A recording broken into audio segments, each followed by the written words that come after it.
Kto neveril, že kríza v automobilovom biznise ešte trvá, na vlastné oči sa mohol presvedčiť v Brne.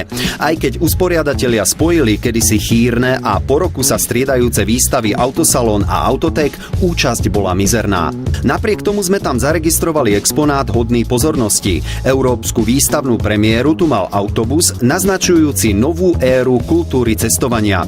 Presnejšie, autobus Scania Irizar PB už poznáme. V tomto prípade ide najmä o individuálny multimediálny systém Funtoro, ktorý je v ňom inštalovaný. Filmy, hudba, fotografie, televízne programy, všetko je k dispozícii.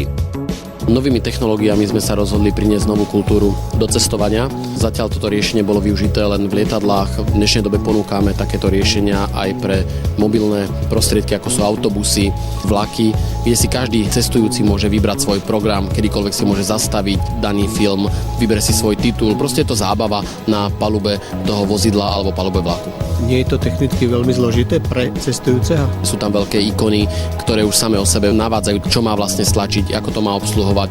S týmto autobusom vzorovým zatiaľ obchádzate autosalóny a výstavy po Európe. Aký je záujem? Záujem je veľmi veľký, záujem je hlavne zo strany túroperátorov a prevádzkovateľov autobusov a postupne začína byť aj o výrobcov autobusov, ktorí o ten segment majú záujem.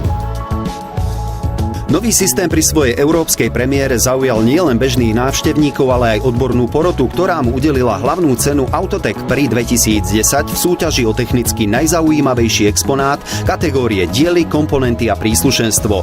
Ak zoberieme do úvahy, že autobusovú dopravu využíva čoraz viac dovolenkárov, ktorí nepotrebujú v destinácii vlastné auto, je celkom pochopiteľné, že dopravné spoločnosti hľadajú možnosti, ako im putovanie spríjemniť.